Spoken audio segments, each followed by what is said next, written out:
सतगुरुदेव की जय। बंदी छोड़ कबीर परमेश्वर की जय। बंदी छोड़ गरीबदास जी महाराज की जय। स्वामी रामदेवानंद गुरु महाराज की जय। बंदी छोड़ सतगुरु रामपाल जी महाराज की जय। सत साई। भगत भाइयों, मैं गाजीपुर उत्तर प्रदेश से अवधेश दास। मेरा मोबाइल नंबर है 8879464368। भगत भाइयों, मैं अपने चैनल के डिस्क्रिप्शन में ज्ञान अमृत एवं षड्यंत्र नामक पुस्तक के PDF का लिंक डाल दिया हूं तथा FIR नंबर 429-430 के PDF का लिंक डाल दिया हूं।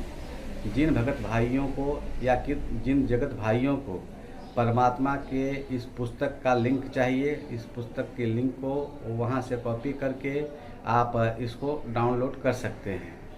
तो आप लोग इस बात का ध्यान दें कि आप लोग को अब कहीं भटकने की ज़रूरत नहीं है। और उसके बाद भी अगर जिन भगत भाइयों को इनका PDF फाइल चाहिए, हमारे नंबर पे कॉल करें, मैसेज करें, हाय लिख करके भेजें, हम आपको उस PDF को भेज देंगे।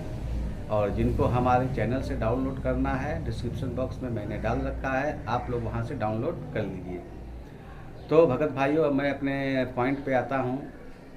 आज परमात्मा की दया से हम उस बात को सामने रखना चाहते हैं जिस बात को सन 2014 में परमात्मा ने क्या कहा था, जब परमात्मा को पुलिस के द्वारा पकड़ा गया था। उसके बाद उसी के अगेंस्ट में 2018 में जब परमात्मा का जजमेंट आया तो एडवोकेट JK गक्कर ने क्या कहानी रच करके हम लोगों के सामने रखा। अब इसमें हम लोगों को अंतर देखना है कि क्या सही है और क्या गलत है। अगर हम लोग सचमुच संत रामपाल जी महाराज के सच्चे शिष्य हैं तो हम लोग नीर खीर का निबेरा कर सकते हैं। अगर सच्चे शिष्य नहीं हैं, अगर हम भक्ति कर रहे हैं तो अंध भगत कभी किसी भी बात की नीर खीर का निबेरा नहीं कर सकते हैं और ना ही वो सही और गलत के बारे में समझ सकते हैं, ना ही फैसला कर सकते हैं।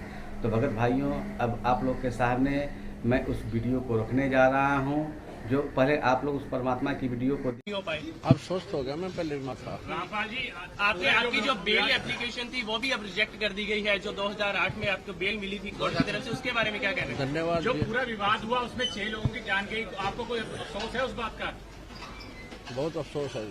नहीं, जो आपने अपने अनुयायियों को ढाल बनाया और आप पीछे छुपे रहे, मैंने किसी को नहीं बनाया। वो आप सही मानते हैं? मैंने नहीं बनाया किसी को, वो अपने आप ही बन रहे थे, मुझे भी रोक रखा था।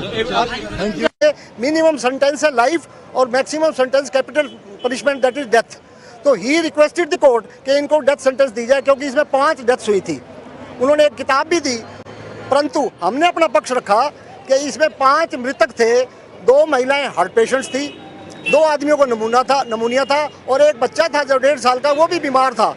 और वो आश्रम में सत्संग सुनने के लिए 7 या 8 11 2014 को आए थे। बाबा रामपाल क्योंकि बीमार पड़े थे, अपने रूम में थे, तो वहाँ पे लोग इकट्ठे होते गए। लोग वहाँ से वेट करने लगे कि बाबा जी जब ठीक हो जाए तो हम इसका सत्संग सुन के ही जाएंगे, परंतु वो ठीक नहीं हुए।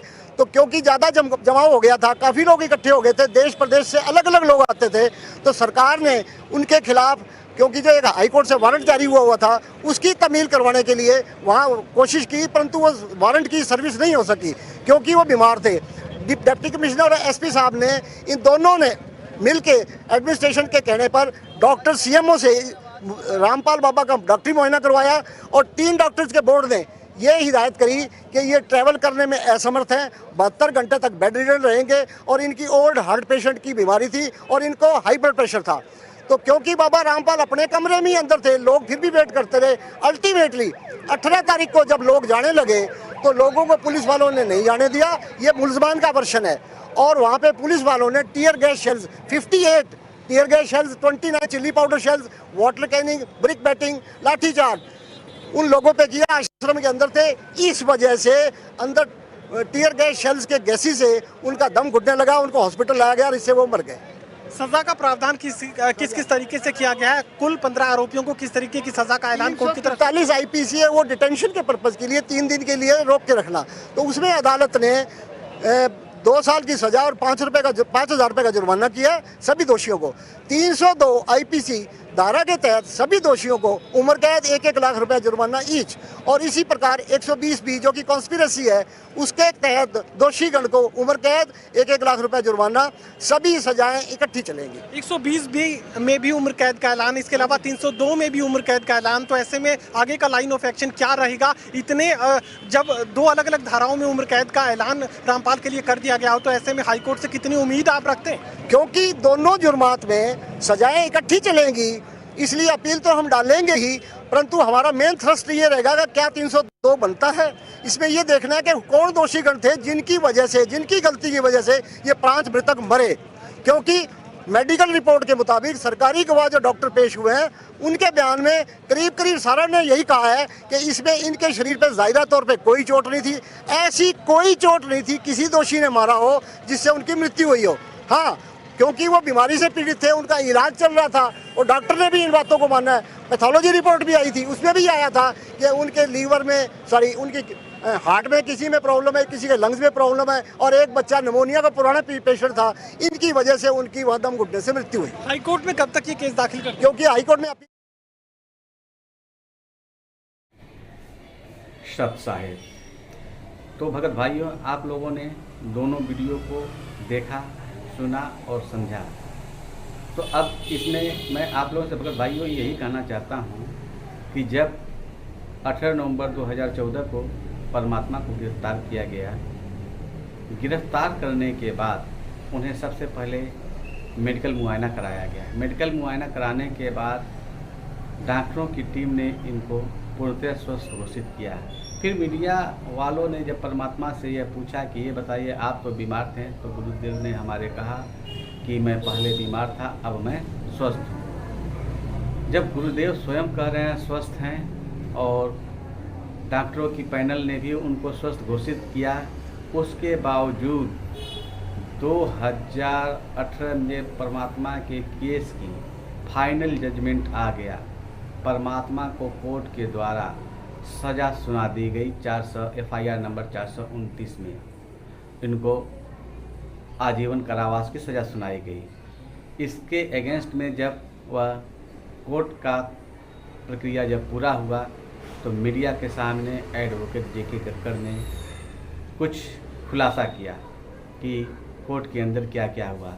तो कोर्ट के अंदर जो कुछ भी हुआ, जो भी बातें हुई, जो भी जजमेंट परमात्मा का आया, ठीक उसके विपरीत एडवोकेट JK कक्कड़ ने दुनिया के सामने बात रखा और पूछा जा रहा है कुछ और जवाब दे रहा है कुछ। उसी में वह बता रहा है कि वह तो बीमार थे, वह कैसे किसी को बंधक बना सकते हैं, वो तो आश्रम में ही थे लेकिन बीमार थे। अब बताइए, वो स्वयं 2014 में कह रहे हैं कि मैं स्वस्थ हूँ और ये 2018 में जजमेंट के बावजूद भी कह रहा है कि वो बीमार थे।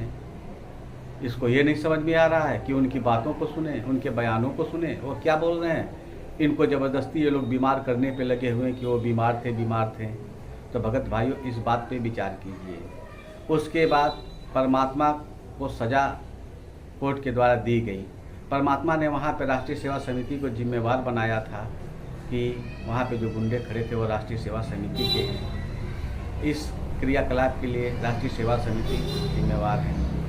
तो एडवोकेट JK कक्कड़ ने क्यों नहीं इस पक्ष को रखा कि संत रामपाल जी महाराज ने राष्ट्रीय सेवा समिति को जिम्मेवार बनाया है, तो राष्ट्रीय सेवा समिति जिम्मेवार है तो सज़ा राष्ट्रीय सेवा समिति को होनी चाहिए। संत रामपाल जी महाराज को क्यों सज़ा हुई, इस बारे में JK कक्कड़ ने क्यों नहीं सवाल रखा, क्यों नहीं परमात्मा का पक्ष रखा, क्यों नहीं वो सबूत ला करके दिए कि राष्ट्रीय सेवा समिति गुरुजी की नहीं है। आखिर ये कहीं न कहीं अपने ज़मीर को बेच करके जो है मैनेजमेंट के द्वारा पैसा ले करके मैनेजमेंट की चापलूसी करता गया। पैसे के लिए इसने अपने ज़मीर को बेच दिया और एक निर्दोष संत को इसने सज़ा करवाया। खैर भगत भाइयों, परमात्मा को सज़ा तो इसने करवा दिया। उसके बाद यह बोल रहा है कि हम लोग 1 महीना के अंदर हाई कोर्ट में इसका अपील करेंगे। बताइए, आज 2018 में सज़ा हुई परमात्मा को और 2023 चल रहा है, 5 साल हो गए। 5 साल में आज तक जो है हाई कोर्ट में ये लोग याचिका दायर नहीं कर पाए, री अपील नहीं कर पाए। तो भगत भाइयों, विचार करने वाली बात है। आप लोग सिर्फ अंधभक्ति ही मत कीजिए, विचार कीजिए। और आप लोगों के सामने ये सब प्रमाण रखा जा रहा है, इनको विधिवत आप देखें, सुनें, समझें और सच्चाई को समझने की कोशिश करें। जब तक आप सच को देख करके सामने नहीं आएंगे तब तक परमात्मा जेल से बाहर आने वाले नहीं हैं, क्योंकि यही एडवोकेट जे.के. गक्कड़ 429 और 430 में सश्रम मरते तक दम तक परमात्मा को आजीवन कारावास की सज़ा सुनवाया है। यह जो है पूरा मैनेजमेंट का पक्ष रख करके उन हत्यारों का पक्ष रखा है, हत्यारों को बचाया है और परमात्मा को फंसाया है। तो आप लोग इस बात का विचार करें कि सच क्या है और गलत क्या है। तो भगत भाइयों, आप लोगों के सामने हमने सबूत के साथ बातें रखी, आप लोग इस पे विचार करें। जागना न जागना आपके ऊपर है। अगर आप सतभक्ति कर रहे हैं, निर्खिल का निबेरा कर सकते हैं तो कीजिए, नहीं तो अंधभक्ति में तो लगे हुए ही हैं। आप लोग को जो समझ में आए, अंधभक्ति करना अंधभक्ति कीजिए, सतभक्ति करना है सतभक्ति कीजिए। और आप लोगों को अगर हमारा यह वीडियो पसंद आए तो आप लोग इसको ज़्यादा से ज़्यादा शेयर करें, लाइक करें, कमेंट करें और जो लोग इस चैनल पे नए हैं उसको सब्सक्राइब करें। सत साहेब।